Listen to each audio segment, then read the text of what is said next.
Hey guys, it's Dalase here from the 2 Hour Circle, and we're at the John Simpson Memorial. This park here pays homage, I guess, to the horse's role in our very, very cool history. I'm in Warwick, and the reason I'm here is because Warwick is rich in my 3 favourite topics: food, history and mystery. And we're going to get about and show you what we find.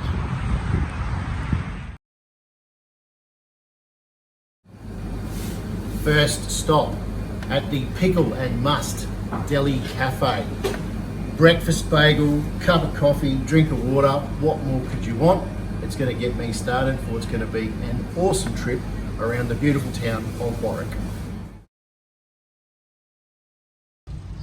This beautiful building behind me is Pringle Cottage, and you will find it at the Warwick Museum Complex. The interesting thing about this particular building is that it was built by the very same Scottish stonemason that built this Abbey of the Roses, built in 1891 by John McCulloch. How cool is that? Okay, so we are parked outside of the beautiful Warwick railway station, but there's a plaque over here I want to show you. Are you happy to just come with me for a second? Alright, sorry, I'm going to turn my back on you for just a moment. The plaque reads, the Warwick railway station, an amalgamation of buildings dating from the mid-1880s. This site became the principal railway station in Warwick in 1917. The legendary egg throwing incident led to the establishment of the Commonwealth Police.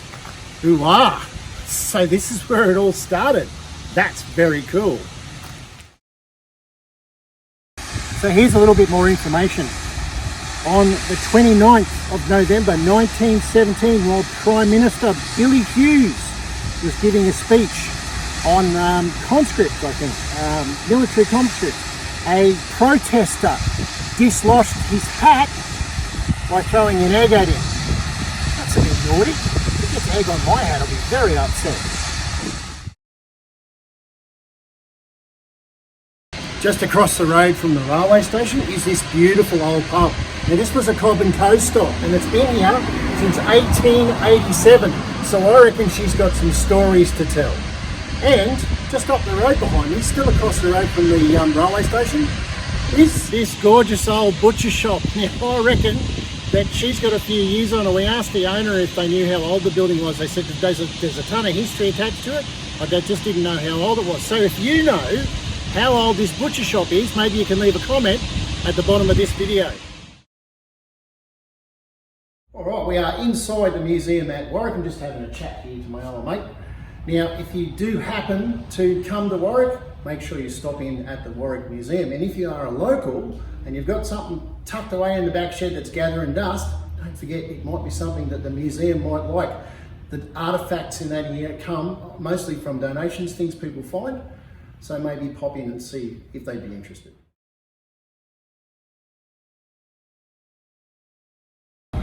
Alright, you couldn't come to the historic town of Warwick without stopping at the beautiful old Criterion Hotel. Alright, pressed metal ceilings and bullet holes in the pressed metal ceiling. Now if you can tell me the story behind the bullet holes, leave a comment in the comment section below, I guess. But not only that, there's a warning on the bottom of the brochure that says that there's children's voices and ghosts running up and down the hall. What a great place to have lunch. I'm in.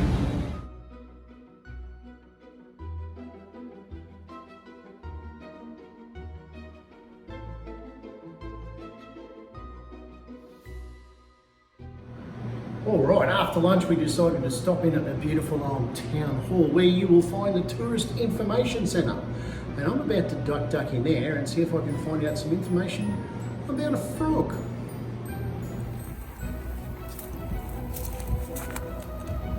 Alright, this is the frog that I've been looking for. Now the frog's name is Tiddalik. Now according to Aboriginal folklore, that's L-O-R-E, folklore, he sucked up all the water at one point and just wouldn't give it back.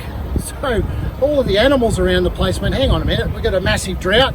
They tried in vain to get him to give it back, and apparently it was an eel who did some comical dance, made the frog laugh and gave all the water back.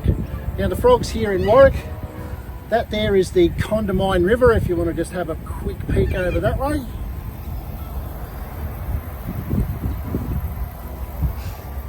My very next stop will be to find the old police station built in the 1900s, and hopefully I won't get arrested.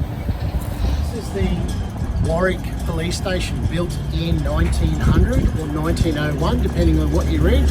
But I figured this would be a really good place to wrap this video up and tell you that I'm working on something very, very special in upcoming videos. So make sure you like the page, leave a comment, and share the page with your friends. I'm Dalase. You've been watching the 2 Hour Circle. See you around. Bye.